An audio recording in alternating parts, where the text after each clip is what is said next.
There were vendors here who knew her on a first name basis, especially the jewelers.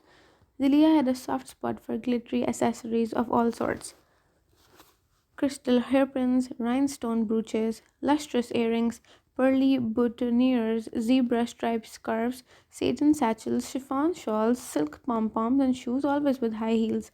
Never a day had she passed by this bazaar without ducking into at least several stores, bargaining with the vendors, and ending up paying far less than the amount proposed for things she had not planned to purchase in the first place. But today she drifted by a few stalls and peeped into some windows. That was it. Zelia lingered in front of a stand full of jars and pots and flasks full of herbs and spices of every color and kind. She remembered one of her three sisters asking her this morning to get some cinnamon, though she couldn't remember which one had asked. She was the youngest of four girls who could not agree on anything, but retained an identical conviction of always being right and feeling each had nothing to learn from others but lots to teach. It felt as bad as missing the lottery by a single number. Whichever way you might try to consider the situation, you could not rid yourself of feeling subjected to an injustice that was beyond correction. All the same, Zaliha purchased some cinnamon, not the crushed powder, but sticks. The vendor offered her tea and a cigarette and a chat, and she rejected none. While she sat there talking, her eyes nonchalantly scanned the shelves until they locked onto a glass tea set.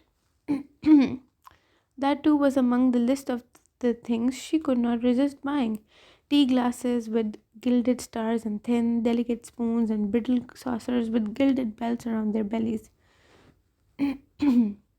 There already must be at least 30 different glass tea sets at home, all bought by her. But there was no harm in buying another set, for they broke so easily, so damn fragile, muttered Jaliyah under her breath. She was the only one among all the Kazansky females capable of getting infuriated at tea glasses when they broke. Meanwhile, 77-year-old Petite Ma, for her part, had developed a completely different approach. There goes another evil eye, Petite Ma explained each time a tea glass fractured and fell apart. Did you hear that ominous sound? Crack. Oh, it echoed in my heart. That was somebody's evil eye, so jealous and malicious. May Allah protect us all. Whenever a glass broke or a mirror cracked, Petite Ma heaved a sigh of relief. After all, given the fact that you could not completely wipe out wicked people from the surface of this madly spinning world, it was far better to have their evil eye ram into a frontier of glass than penetrate deep inside, cause innocent souls, and ruin their lives.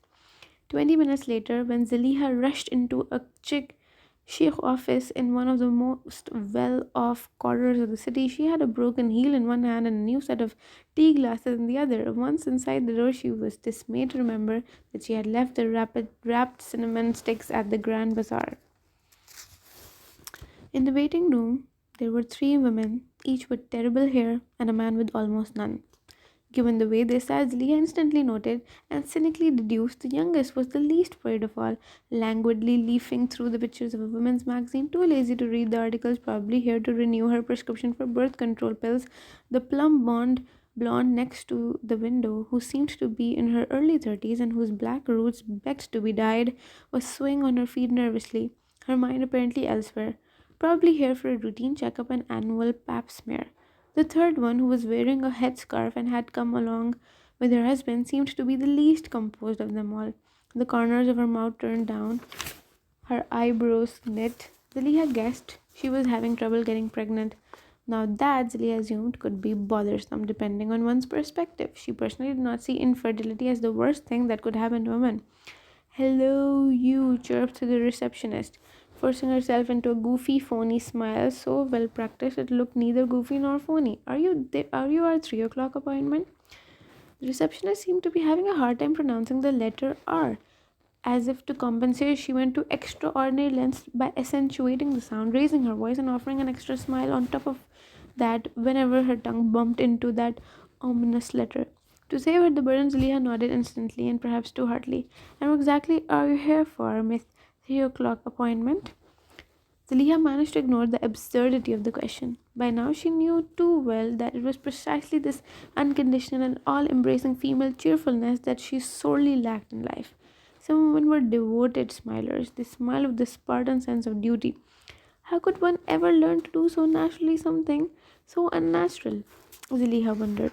But leaving aside the question that tugged at the edges of her mind, she responded, an abortion. The word hovered in the air, and they all waited for it to sink. The receptionist's eyes grew small, then large, while the smile on her face disappeared. Delia couldn't help feeling relieved. After all, unconditional and all embracing female cheerfulness brought out a vindictive streak in her. I have an appointment, Zelia said, tucking a ringlet behind her ears while letting the rest of her hair fall around her face and over her shoulders like a thick black burqa. She lifted her chin, then accentuating her aquiline nose, and felt the need to repeat a notch louder than she had intended. Or maybe not, because I need to have an abortion. Torn between impartially registering the new patient and giving a scolding eye to such intrepidness, the receptionist stood still, a huge leather covered notebook lying open in front of her. A few more seconds passed before she finally started scribbling. In the meantime, Zelia muttered, I'm sorry that I'm late. The clock on the wall indicated that she was 46 minutes late. And as her gaze rested on it, for a second she looked as if she were drifting away. It's because of the rain. That was a little unfair to the rain, since the traffic, the broken cobblestone, the municipality, the stalker, and the cab driver, not to mention the stop for shopping, should also have been held accountable for her delay, but Sally had decided to bring up none of those. She might have violated the golden rule of prudence for an Istanbulite woman. She might have violated the golden rule of prudence for an Istanbulite woman. She might also have violated the silver rule of prudence for an Istanbulite woman, but she held her ground to abide by the copper rule.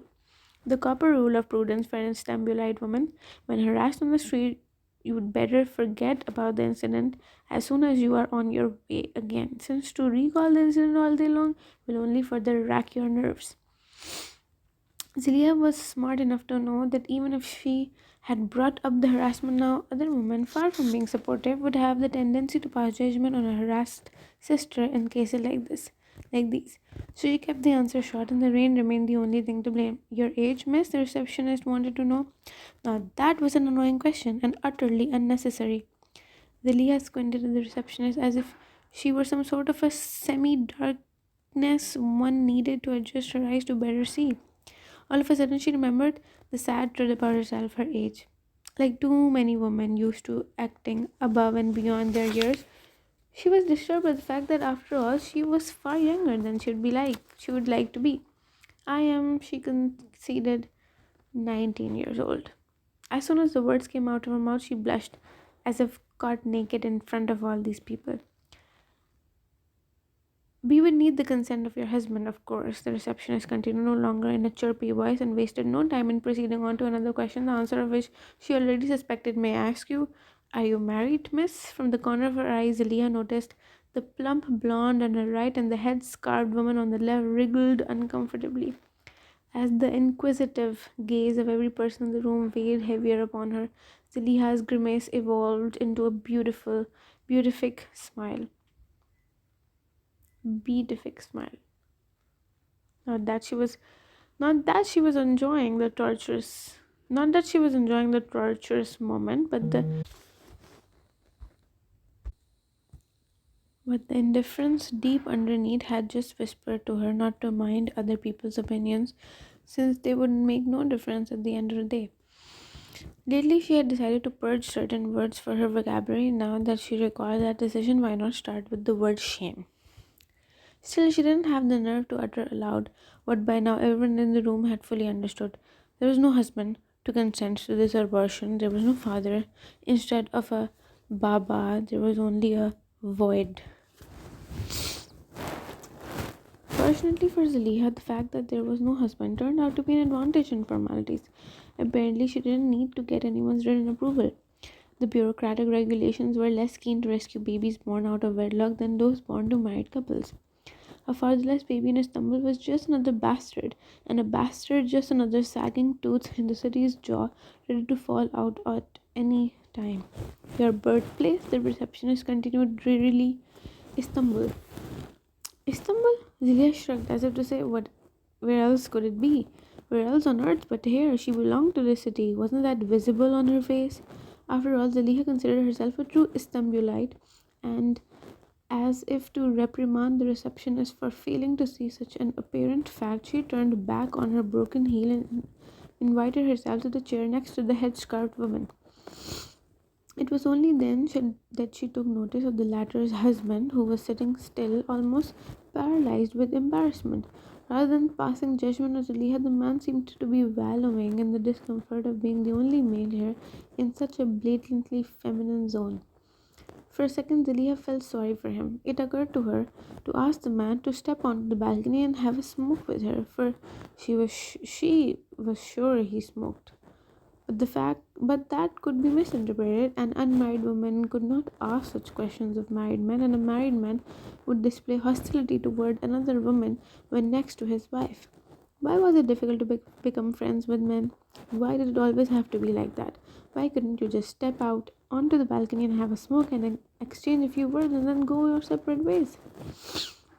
Zelia sat there silently for one long moment, not because she was dog tired, which she was, because she was fed up with all the attention, which she was as well, but because she wanted to be next to the open window. She was hungry for the sounds of the street. A street vendor's husky voice inflated the room. Tangerines, fragrant, fresh tangerines. Good, keep shouting, Zelia muttered to herself. She didn't like silence. As a matter of fact, she abhorred silence. It was okay that people stared at her on the street, in the bazaar, at the doctor's waiting room, here and there, day and night. It was all right that they watched and gawked and eyeballed at length again as if seeing her for the first time. One way or another, she could always fight back their gaze. What she could not possibly fight back was their silence. Tangerinist, tangerinist, how much cost a kilo?